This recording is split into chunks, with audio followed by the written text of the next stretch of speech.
Have you ever met someone who, no matter how much they achieve, no matter how many people love them, no matter how much money, status, or recognition they get, still feels empty inside? They could have the perfect job, the perfect partner, the perfect body, the perfect life on paper, and yet, deep down, there's this quiet voice whispering, "It's still not enough. You're still not enough." Today we're diving deep into the psychology of people who never feel enough. We're going to uncover where this feeling really comes from, why it's so painfully common in our generation, how it silently destroys lives, and most importantly, how to finally break free from it. If you've ever felt this way yourself, or you love someone who does, stay until the very end, because this might be the most important video you watch this year. Let's begin. Part 1. What never feeling enough actually looks like. On the outside, these people often look like high achievers. They're the ones who graduated top of their class, who got the promotion everyone wanted, who have 100K followers, who run marathons, who seem to have it all together. But on the inside, it's a completely different story. Here are the most common signs. They apologize even when they've done nothing wrong. They downplay their successes. "Oh, it wasn't that big a deal." They feel intense imposter syndrome, even after decades of proof they're competent. They compare themselves to everyone and always come up short. They overwork to the point of burnout trying to prove their worth. They struggle to receive compliments or love without suspicion. They feel guilty for resting or saying no. And the most painful one, even when they reach a huge goal, the joy lasts only minutes before the emptiness creeps back in. If several of these hit home, you're not broken. You're carrying something millions of people carry, often without even realizing it. Part 2. The root causes. Where does this feeling come from? This never enough wound almost always starts in childhood, even if the childhood looked perfectly fine from the outside. Let me explain the 4 most common origins. Conditional love. Many of us grew up in homes where love, attention, and approval were given based on performance. Good grades equals hugs and praise. Bad grades equals silence, disappointment, or punishment. Being helpful and easy equals love. Having needs or emotions equals burden. The child learns very quickly, "I am loved only when I'm useful, perfect, or impressive." That belief gets wired into the nervous system. 30, 40, 50 years later, the adult is still running on that same software. Emotional neglect, the invisible trauma. This one is sneaky because there's often no obvious abuse.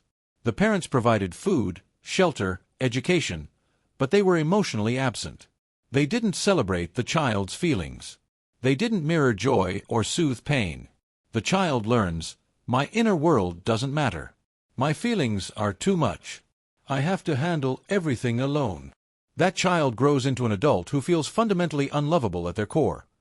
The gifted kid, or parentified child syndrome. Some of us were told from a very young age that we were special, mature, talented, the family's hope.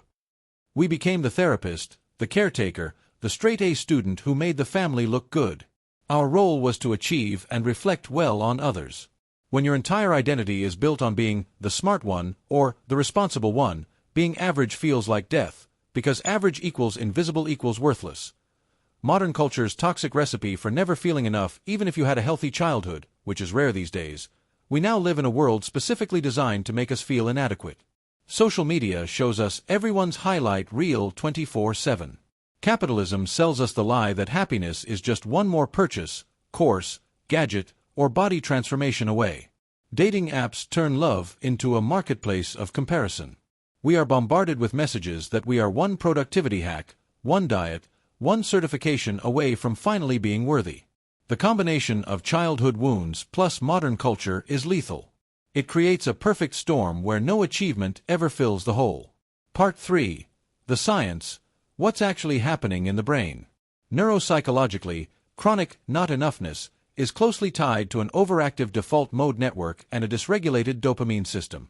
People who never feel enough tend to have higher baseline activity in the anterior cingulate cortex, the brain's error detector. They literally scan for what's wrong or missing all the time. Lower natural dopamine tone, meaning normal achievements don't produce the expected reward signal. They need bigger and bigger hits to feel anything at all. Classic tolerance pattern, an enlarged amygdala response to self-critical thoughts, making self-attack feel like a real threat, which is why it's so hard to stop. In plain English, their brain is literally wired to prove the old belief, I'm not enough over and over again, like a self-fulfilling prophecy. Part 4. How never enough in relationships. This wound shows up brutally in love. People who never feel enough often attract, or become, one of two types. The overgiver. They bend over backwards trying to earn love through service, perfection, people-pleasing. They're terrified that if they stop being useful, they'll be abandoned. The armored one. They reject love before they can be rejected. They push partners away, nitpick, or leave before they leave me. Better to be the leaver than the left. Both strategies make perfect sense when your core belief is, I am unlovable as I am. And both strategies guarantee the very abandonment they fear most. Part 5. The hidden cost, what never enough steals from you. Beyond the obvious pain, this pattern quietly robs you of your health, chronic stress, burnout, autoimmune issues, addiction, your creativity. Perfectionism is the killer of all art. Your presence, you're never here. You're always chasing the next thing. Your relationships, no one can truly reach you behind the performance. And worst of all, your one precious life. Years go by in a blur of striving, and one day you wake up at 45 wondering where it all went. Part 6. How to heal, the path from not enough to I am enough. Here's the good news. This is not a life sentence. You can rewire this pattern. It takes time, but it's absolutely possible. Step 1. Name the wound without shame. Start saying out loud, I have a not enough wound. Naming it reduces its power immediately. Shame thrives in silence. Step 2. Reparent your inner child every day. Place a hand on your chest and say the things you needed to hear as a child. You are safe. You are enough exactly as you are. I'm proud of you for surviving. You don't have to earn my love. I've got you. It will feel ridiculous at first. Do it anyway. You are giving your nervous system the corrective emotional experience it never got. Step 3. Practice intentional imperfection. Do things deliberately badly on purpose. Sing off-key. Send the email with a typo. Post the photo without filters. Each time you survive being less than perfect, and the world doesn't end, you update the old belief. Step 4. Stop the comparison game. Delete social media apps for 30 days, or at minimum unfollow every account that makes you feel small. You cannot heal in the same environment that made you sick.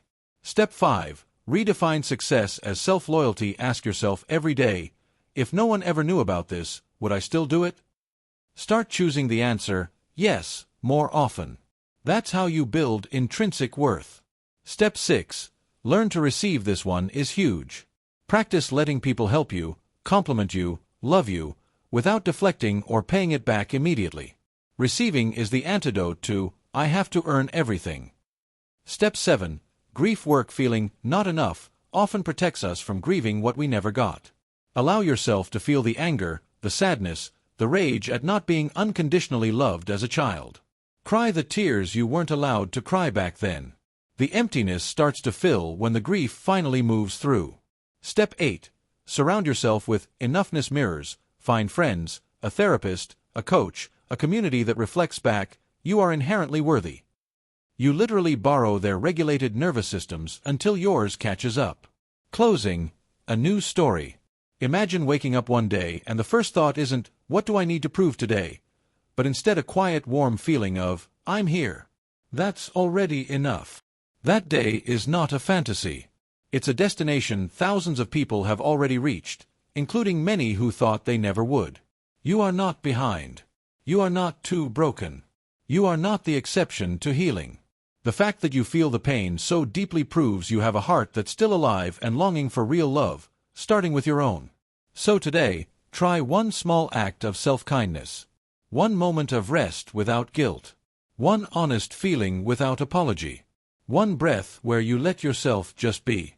Because you, exactly as you are right now, tired, messy, unfinished, still healing, are already enough. And the part of you that's been waiting a lifetime to hear that, just heard it. Thank you for spending this time with me. If this video touched you, share it with someone who needs to hear they're enough today. And I'll see you in the next one.